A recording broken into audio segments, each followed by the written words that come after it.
Ladies and gentlemen, my fellow veterans and citizens of Manatee County, welcome to the 2022 Veterans Day Observance Ceremony. My name is Edwin Robinson, and it is my privilege and honor to be with you for the final time as chairman of the Manatee County Veterans Council. On behalf of the council and the veterans and families we serve, we thank you for attending this program. The council also wishes to thank the Manatee County Board of County Commissioners for once again holding this program here in Commission Chambers. Simply put, we live in Florida and we just don't know how to handle a hurricane. The words of the 40th President of the United States, Ronald Reagan, bring the impact of this day into greater focus. He said, and I quote, "We remember those who were called upon to give all a person can give. And we remember those who were prepared to make that sacrifice if it were demanded of them in the line of duty, though it never was. Most of all, we remember the devotion and gallantry with which all of them ennobled their nation as they became champions of a noble cause. Today is a day we honor. Today is a day we show respect. And today is a day we remember those who have answered the call to protect our freedoms and preserve our way of life.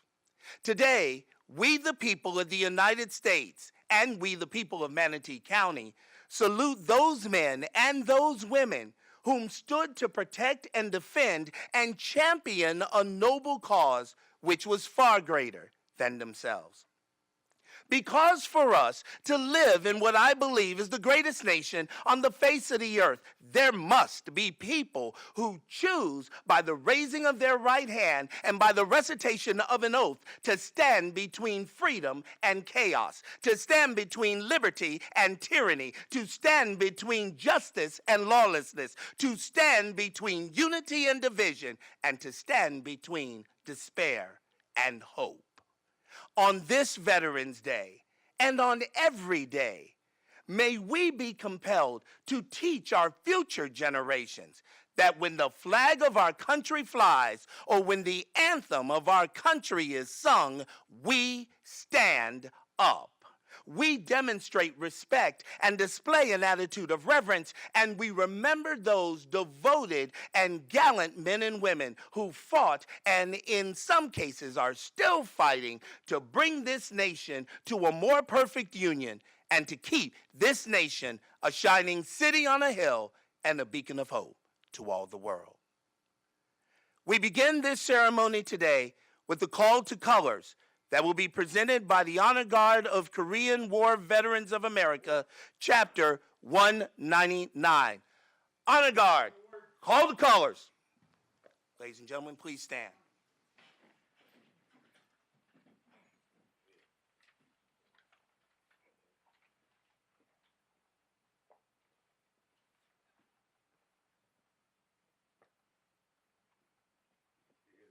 Halt. Left face.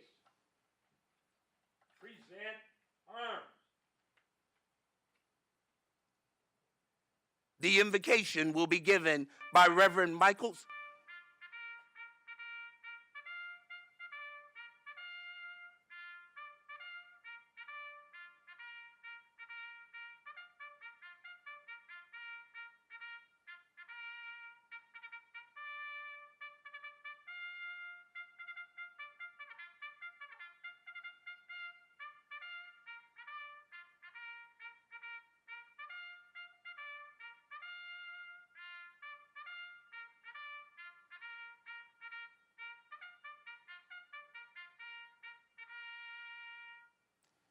The invocation will be given by Reverend Michael Searcy, Commander, United States Navy retired, followed by the national anthem, which will be sung by Miss Rebecca Strassner.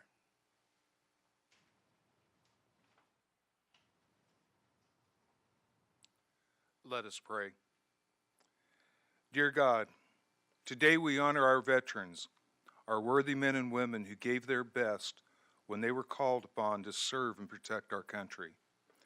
We pray that you will bless them for their unselfish service in the continued struggle to preserve our freedoms, our safety, and our country's heritage for all of us. We ask that you bless them abundantly for the hardships they have faced, for the sacrifice they have made, for their many different contributions to America's victories over tyranny and oppression. We respect them. We give thanks to them. We honor them. We are proud of them. We pray that you will watch over these special people and bless them with peace and happiness. And all this we pray through thy heavenly name. Amen.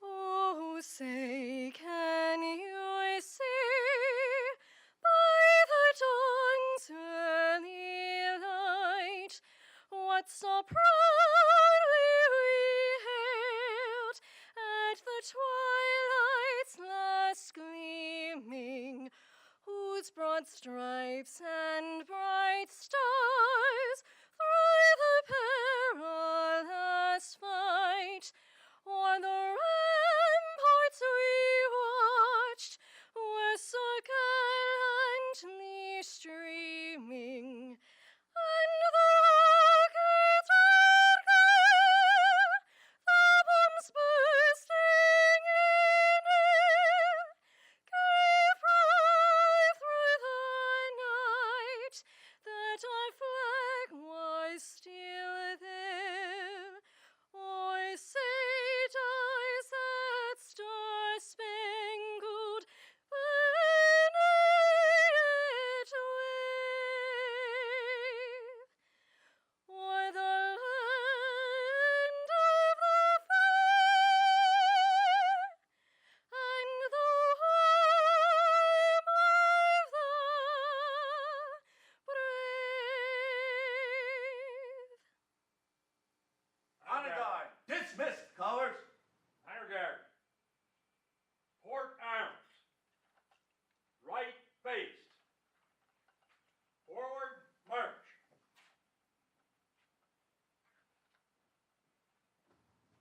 Left, left, left, right, left.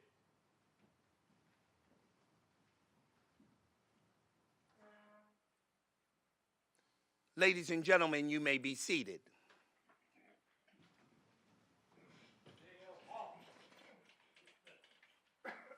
The Manatee County Proclamation in observance of Veterans Day will be presented by Renee Medina, a veteran of the United States Coast Guard and Division Manager for the Office of Manatee County Veteran Services.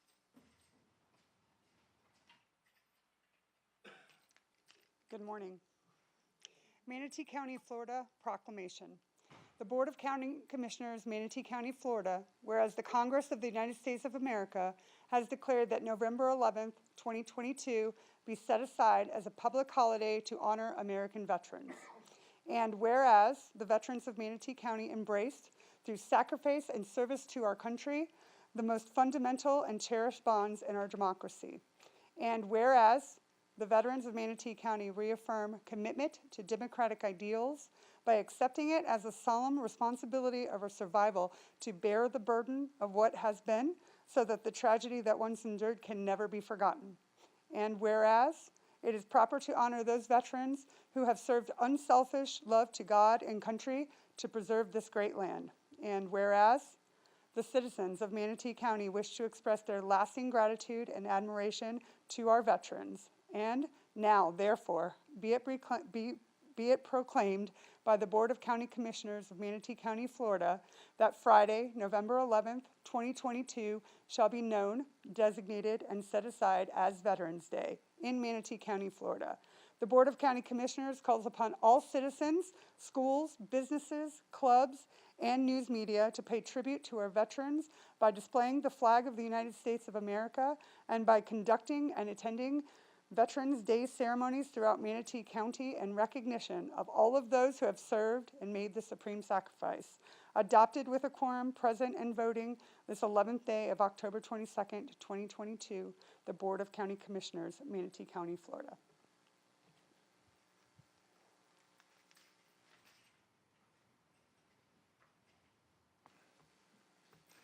Thank you, Renee. It is my privilege and honor to introduce a sincere public servant here in Manatee County and a wonderful friend to the Manatee County Veterans Council. Welcome the Honorable Shirley Groover Bryant, Mayor of the City of Palmetto, to introduce another sincere and recently re-elected public servant. Madam Mayor.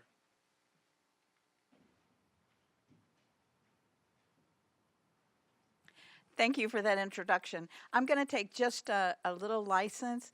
I just wanted to comment how much I appreciate being allowed to be part of today's program.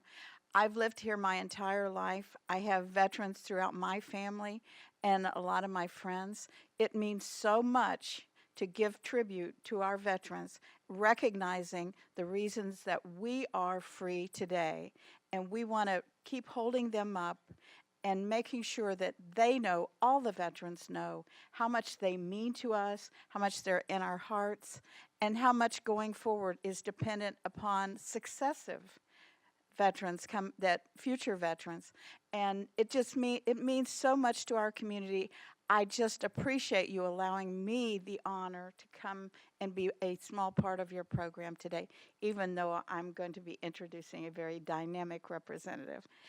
At this time, I would like to introduce, and he needs really no precursor to come to the podium because he's done so much for the community and he's really put his life on hold in a lot of instances because that's what you have to do in public service. And he's done a great job for us, and we're so appreciative of him and his loyalty to the veterans because he comes again and again and again to help us honor our veterans. So at this time, I would like to introduce the Honorable Congressman Vern Buchanan. Thank you for being here today.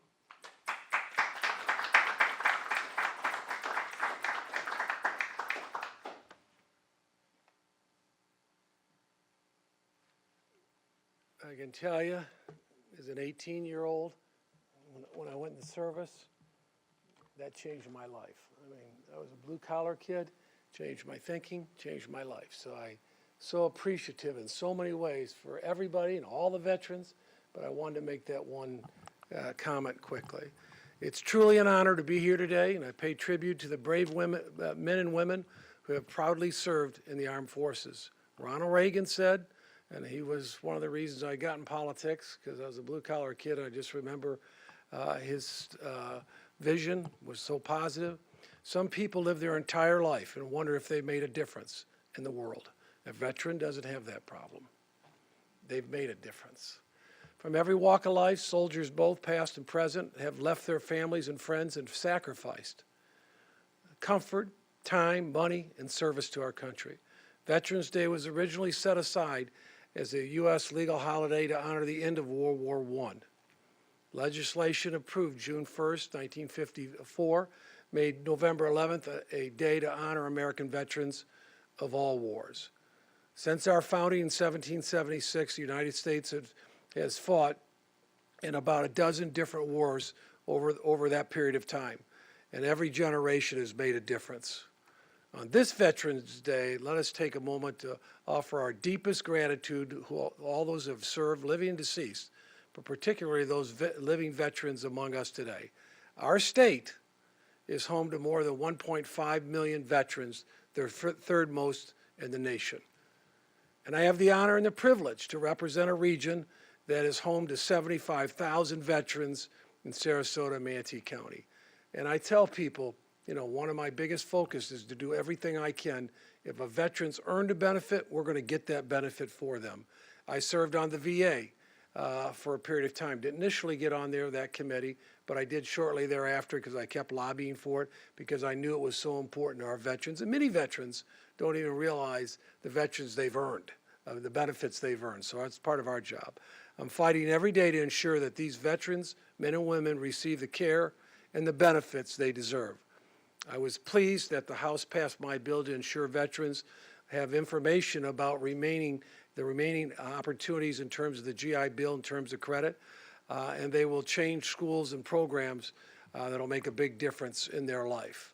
The high rates, unfortunately, of suicide and drug overdose deaths among our veterans is unacceptable.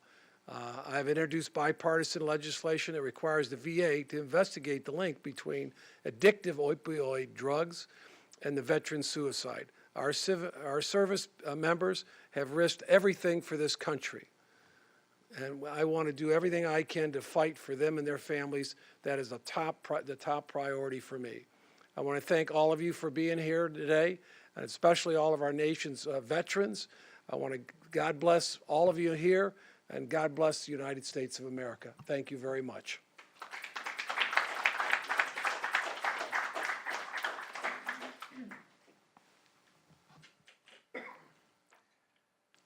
Thank you, Congressman Buchanan, for your service to your country then, and definitely to the service of the people of the state of Florida and to this community today. We're so honored to have you here. To define a humanitarian is to describe a person who is involved in or connected with improving people's lives and reducing suffering. Our keynote speaker is more than the definition of that word. It has been indeed his heartbeat and his life mission. A Bachelor of Science graduate of the University of Wisconsin at Madison, and later a graduate of the Defense Language Institute and the John F. Kennedy Special Warfare Center and School, Anthony Hardy served in the United States Army from 1986 to 1993 with 6 overseas tours of duty, which included 2 combat tours, the 1991 Gulf War and Somalia. His military awards include the Bronze Star, the Meritorious Service Medal, a 4-time recipient of the Army Commendation Medal, a 6-time recipient of the Army Achievement Medal, the Armed Forces Expeditionary Medal, the Humanitarian Service Medal, and the Parachutist Badge, among many others. From 1999 until his service with the Wisconsin Department of Veterans Affairs, he served as a congressional staff member with responsibilities including Military and Veterans Affairs and Economic Development, among many others. He would serve as Assistant Deputy Secretary of the Wisconsin Department of Veterans Affairs from 2003 to 2009, and in that role, he provided legislative and other leadership content to the National Association of State Directors of Veterans Affairs. He previously served from 2006 to 2013 on the U.S. Department of Veterans Affairs Research Advisory Committee on Gulf War Veterans' Illnesses. He served on the VA's Gulf War Steering Committee from its inception in 2010 until it concluded its work 2 years later to develop the first ever VA strategic plan for Gulf War illness research.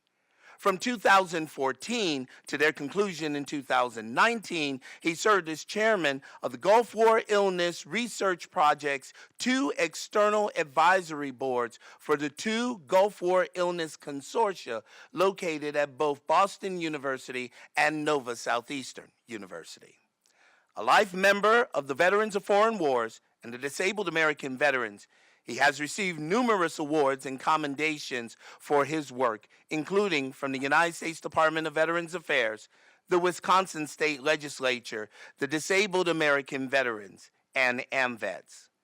In his current role as National Chairman and Director of Veterans for Common Sense, a position he has held since 2014, he leads the organization's policy formulation and public advocacy efforts. It is my honor and my privilege to present to some and to introduce to others an advocate, a former public official, a long-standing national leader on Gulf War veterans' health and various veteran-related issues, a patriot, and indeed a true humanitarian. Ladies and gentlemen, I present to you Mr. Anthony Hardy.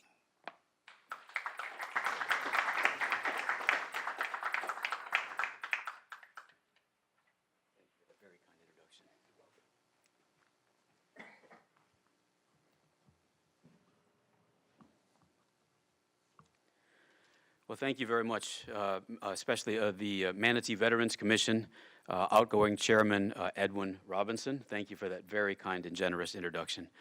Incoming Chairman Jim Clockey, where did you go, Jim? There we are. And honorable Veteran Service organization leaders, of which there are many here, selfless public servants willing to serve in elected or appointed office, fellow veterans, and all those who are here for our veterans, as well. I'm honored and humbled to be invited to speak with you today. As I thought about what might be worthwhile to talk about, I weighed one idea and then another, one approach and then another.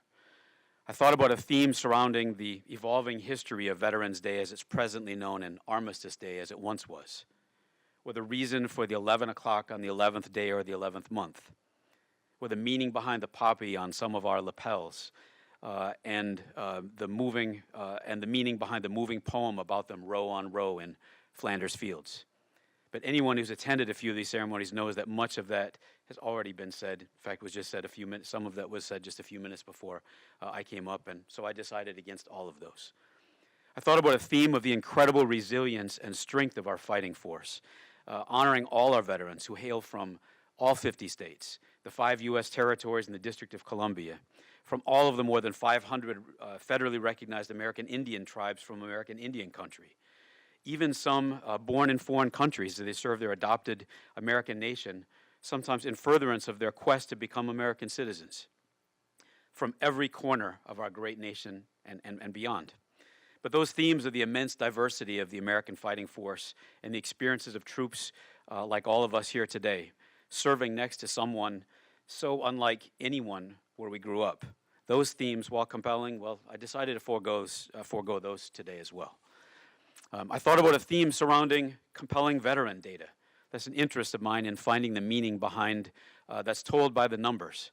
Data like the ramifications of the shrinking population of now less than 19 million living U.S. veterans as just a small percentage of the growing American population. Thought of perhaps talking about the growing percentage of the roughly 1 in 10 veterans who are women, or notability of the demographic ratio data of veterans that show that the percentages of veterans who are Native American, Hispanic, Asian, and Black are rising greater than their percentages in the general population. Or perhaps surprising data like the current V estimates of 1 million living LGBTQ veterans who are equally compelled to serve since or during the silence of Don't Ask, Don't Tell and the secrecy before it. Or perhaps the long-term implications of the data that nearly 2/3 of living veterans are older than me, at 55 or older. Or perhaps even the data trends for the veteran suicide epidemic that Mr. Buchanan just mentioned that show that while the widely touted 22 per day statistic has been diminishing, the tragic veteran suicide rates per 100,000 are as bad or worse than ever, but disguised by the dwindling total numbers of overall veterans. Such compelling data could easily be a theme for many talks. But I chose against those as well. I thought about delving into talking about the lasting traumas that affect a critical subset of our nation's veterans, including those with amputations and visible wounds from their military service, and those with invisible wounds like traumatic brain injuries and PTSD and toxic wounds, or the inspiring resilience of endurance of the countless veterans who overcame, or simply coped with, or somehow managed to continue to live with these until the gritty end. This is the stuff not just of inspiring books and movies, but also of simply everyday courage, just making it one more day. But I chose against those as well. I thought also about sharing gleanings from my own nearly 3 decades of advocacy on behalf of veterans with toxic wounds, like the roughly 1/3 of the U.S. veterans of the 1991 Gulf War in which I served in as well, who came home from a relatively low casualty war only to suffer from decades of government denial while battling their all too real and debilitating Gulf War illness. Or perhaps discussing the toxic wounds from the generations before, exposed to Agent Orange and other herbicides used in Vietnam, but also far beyond, and which have taken far more lives than the American troops who served in Vietnam than the war itself. I thought about talking about the toxic wounded veterans who came before them, who were intentionally exposed to atomic detonations and tens of thousands as military test subjects to horrific chemical warfare agents like mustard gas and lewisite, who went on to suffer from cancers and terrible debilitating health effects, mostly without federal help. Or perhaps discussing at length those with toxic wounds from the vast toxic burn pits or myriad other toxic exposures. These are stories of battles against rather than for elements of the government that sent them off to war, battles that should have never been necessary. And when won, our shared victories, like the Honoring Our Pact Act recently signed into law after endless years of snowballing effort by a growing community of advocates and supportive allies. But I chose to not focus on those today either.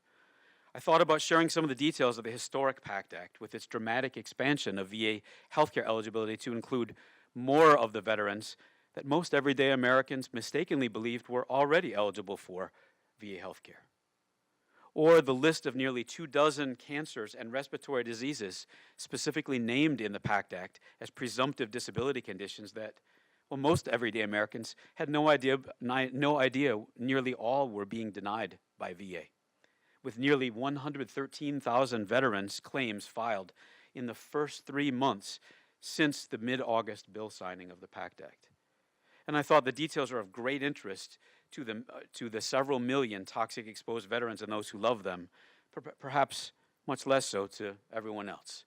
So I decided not to focus on those either. And I thought about taking a stand to push back against certain veteran stereotypes that sometimes come about, to talk about the majority of veterans who served honorably and really through mere luck of the draw, they didn't come home injured, and who today they go about their daily lives in American society alongside the vast majority of civilians who never served, but these veterans tapping their leadership skills learned through military training and their superior abilities to work and live in diverse circumstances, improvising, adapting, and overcoming to achieve the goals set before them, sometimes setting examples for others around them, exemplifying inculcated character traits and values learned in the military, or simply being just good citizens and neighbors.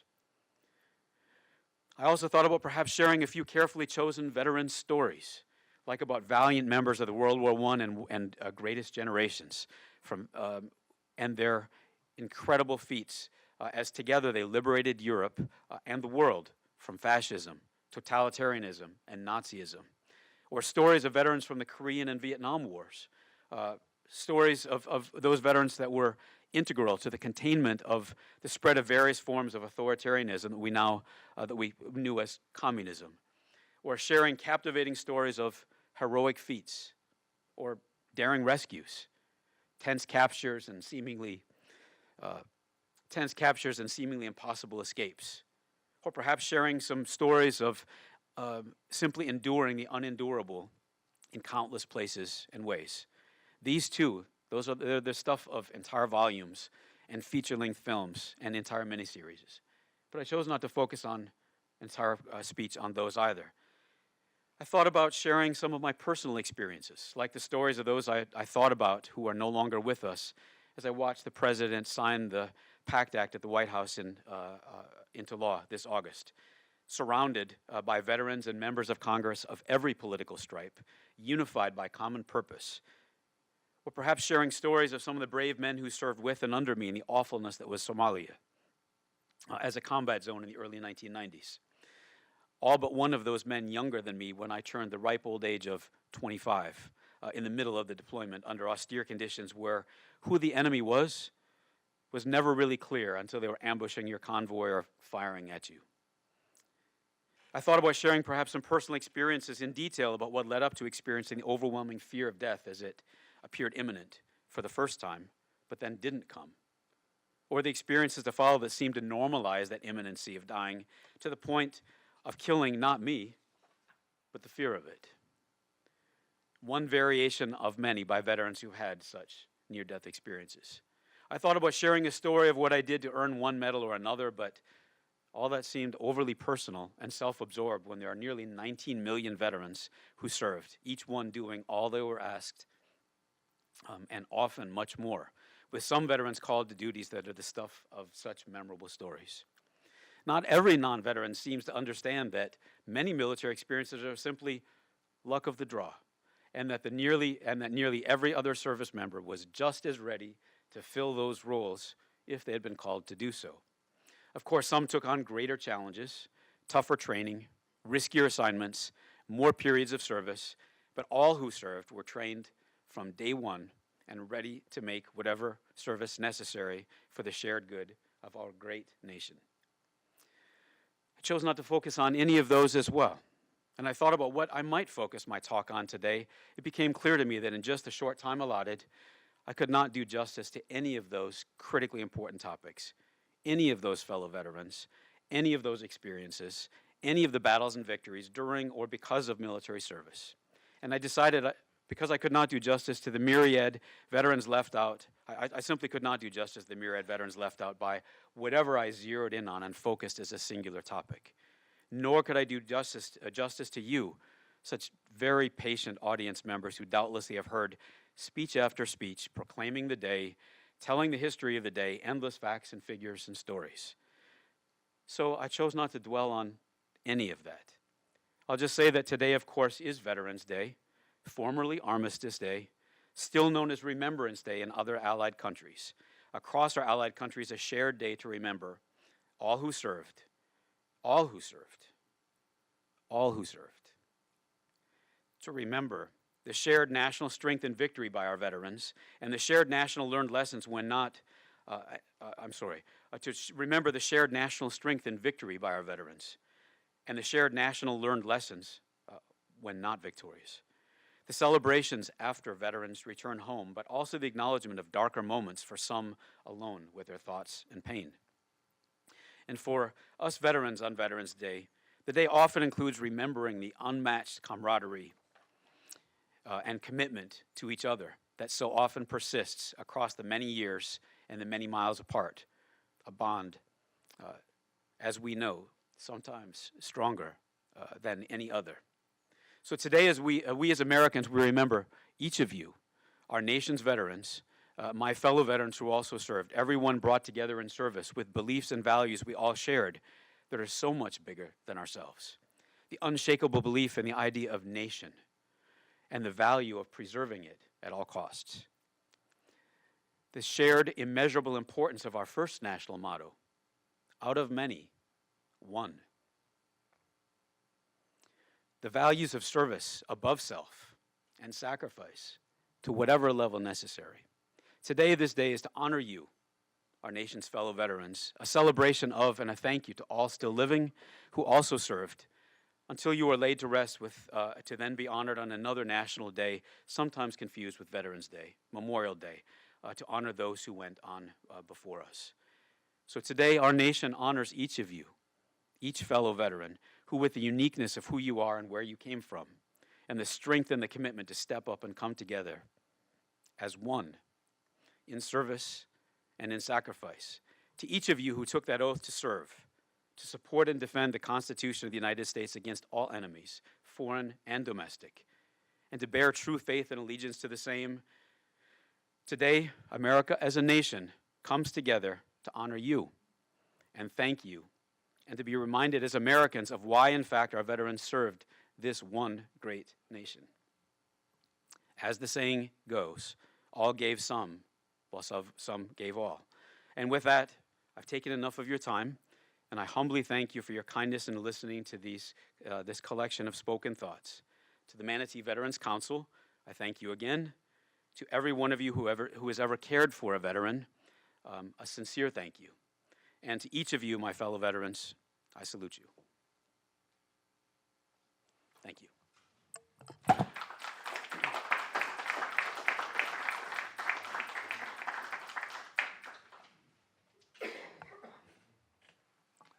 For your service, Anthony, we thank you both then and now. We salute you as well, and we encourage you to keep up the good fight. Thank you for your time today. And now we get to the good part, my favorite part of this ceremony. We honor 3 veterans today, 3 amazing individuals, and for the council members, 3 friends whose passion, dedication, and contributions to the veteran community have been exceptional and worthy of this year's honors as our 2022 Veteran of the Year, Veterans Auxiliary Member of the Year, and Civilian of the Year. We thank those veteran service organizations who nominated a strong and amazing field of nominees for the council to review and make this year's selections. Our first recipient served in the United States Marine Corps from 1965 to 1968, but his volunteer service here in Manatee County is nothing short of exemplary. For the past 6 years, he checks in on the families of fallen veterans to just check on their well-being, and he still meets with veterans twice weekly for lunch. I am waiting for my appointment.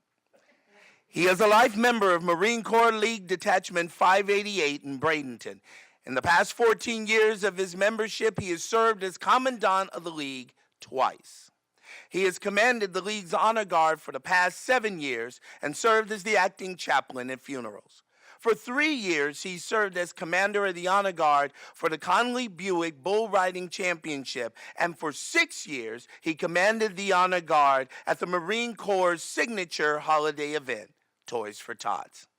In addition, he has served this council well in participating in the Battlefield Cross ceremony at our Memorial Day ceremony at Veterans Monument Park.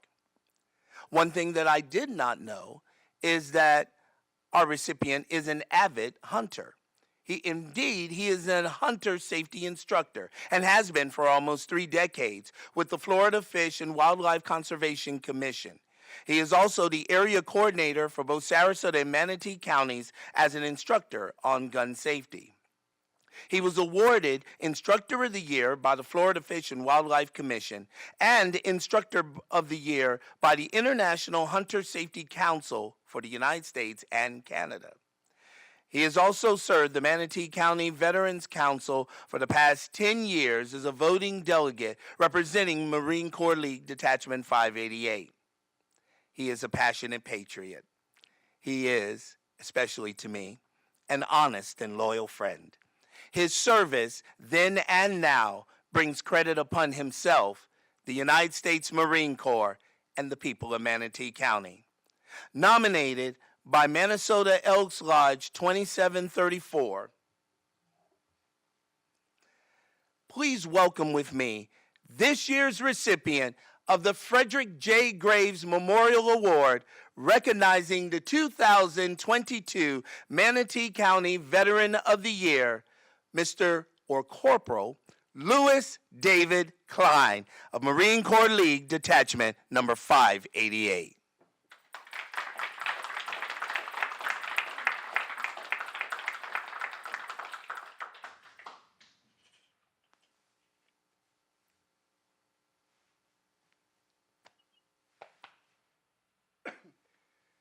Well, all I can say is it's been a fantastic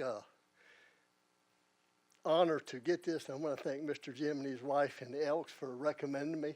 And I will do my best to see the council grow and be the best in the state.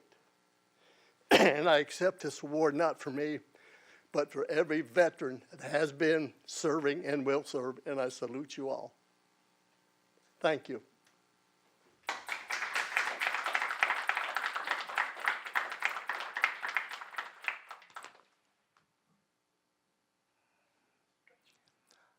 Our second recipient today, I believe, is here because of the power of a promise.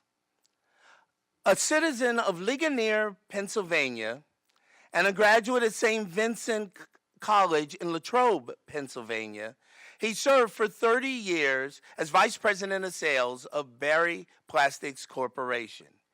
He has been a member of Lakewood Ranch Elks 2855 since 2011. He has been a board member of that lodge since 2018. Since 2017, he has served as the chairman of the Veterans Committee, and he has been the district chairman for the Elks for the Army of Hope. They have 28 members on his committee servicing veterans and their families. The current activities are with the following organizations: Southeastern Guide Dogs, Homes for Our Troops, Veterans Village here in Bradenton, Turning Points, where I first met him, Bay Pines Hospital, Military Operation Troop Support, and of course, the Manatee County Veterans Council. In his 5 years, the donations from that Elks Lodge to various veterans groups is well over $100,000, which includes matching funds received. But all of that started with a promise he made to his father. His father, you see, was a Marine who served in Korea, and the promise that he made to him was that he would always be there to assist in and care for veterans and their families.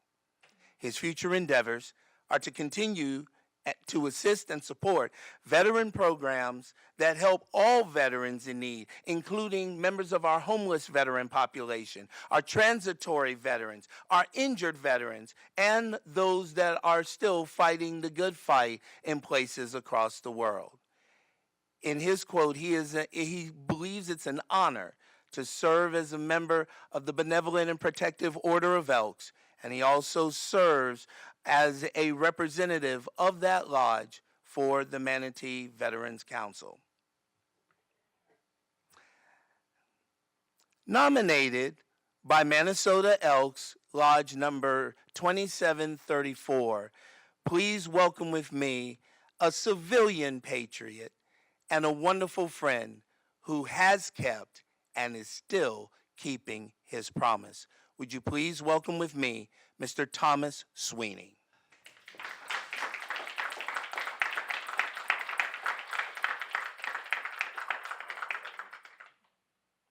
Thank you.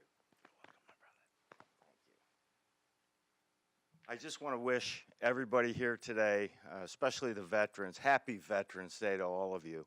Thank you for all of your service. And I want to really kind of think of my dad, and I'm sure he'd say the same thing. Thank you very much. And I really look forward to continuing to do the job at both the Elks and also with the Minnesota Council for Veterans. And I want to thank Jim Clockey and Spike for nominating me, and I'm very proud to be a part of this organization. Thank you very much to all your veterans again. Thank you, and have a wonderful day.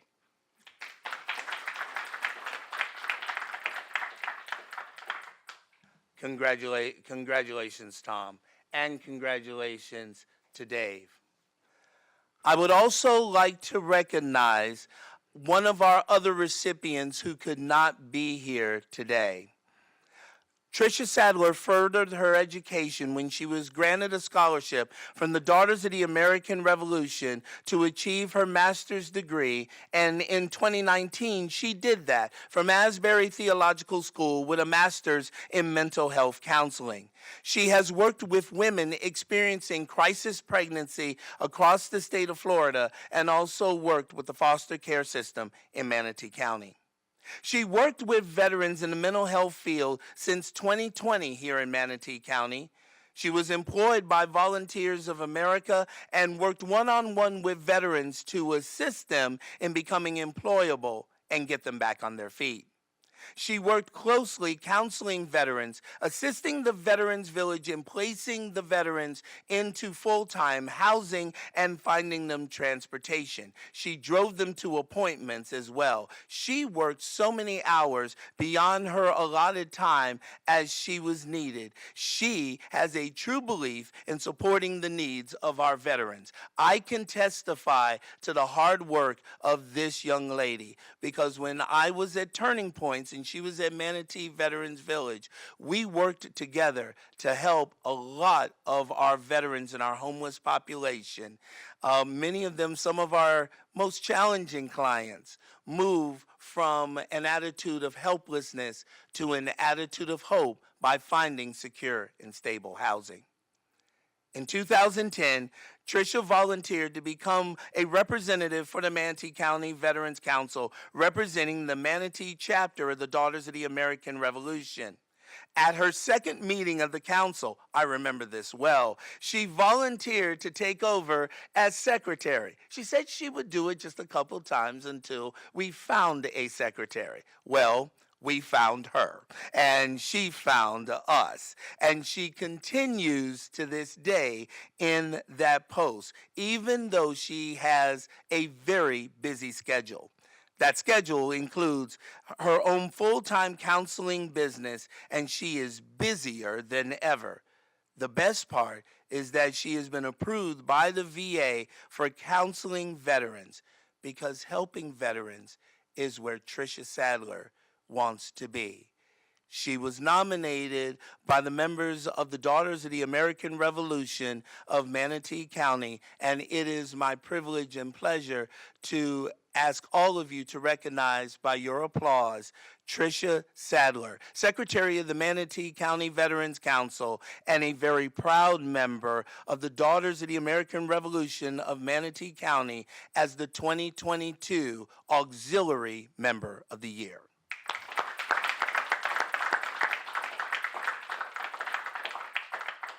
My friend and co-laborer could not be here today. She is probably tirelessly working even on Veterans Day. She will receive her honors, and she will receive her medal at our meeting of the Manatee County Veterans Council in just a week from today at Kirby Stewart American Legion, Post 24. Congratulations, Tricia. And so, as we begin to wrap this up, I would like to ask Rebecca Strassner to come back to the podium and lead us in a rousing rendition of God Bless America.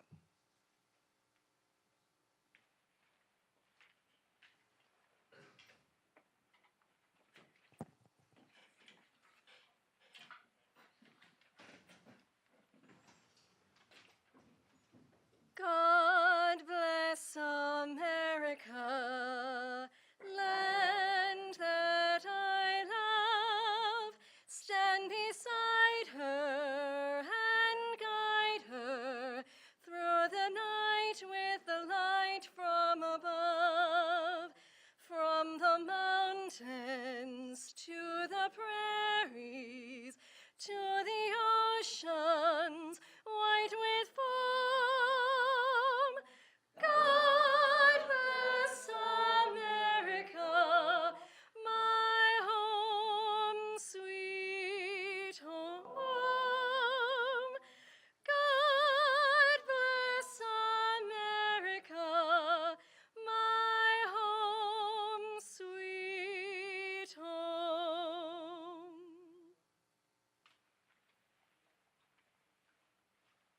I saw some of you about ready to applaud. She is deserving of that. Thank you, Rebecca.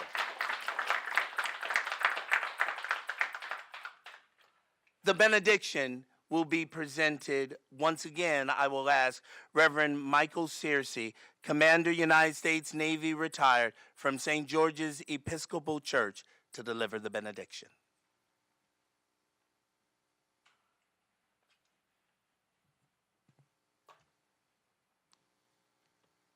God of compassion, God of dignity and strength, watch over our veterans of the United States in recognition of their loyal service to our nation. Bless them with wholeness and love. Shelter them, heal their wounds, comfort their hearts, and grant them peace. God of justice and truth, rock of our lives, bless our veterans, these men and women of courage and valor, who with a deep and abiding understanding of our profound gratitude, protect them and their families from loneliness and want.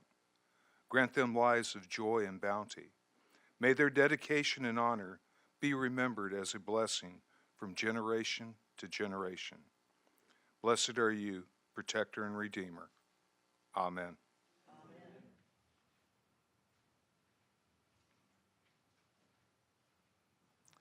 As we conclude this service today, I would be remiss as outgoing chairman of the council if I did not thank some folks who made this program possible and who've made my 2.5 years as chairman of the council the most worthwhile experience I'll ever have.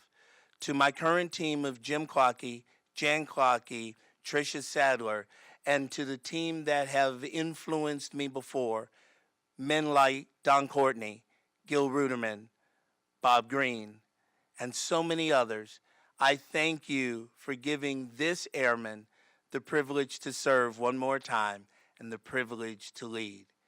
Ladies and gentlemen, as we leave from this place, let us celebrate the fact that our country remains free because of the men and women who raised their right hand and swore to protect it. May God bless you. May God bless Manatee County. And may God bless the United States of America. Thank you for watching.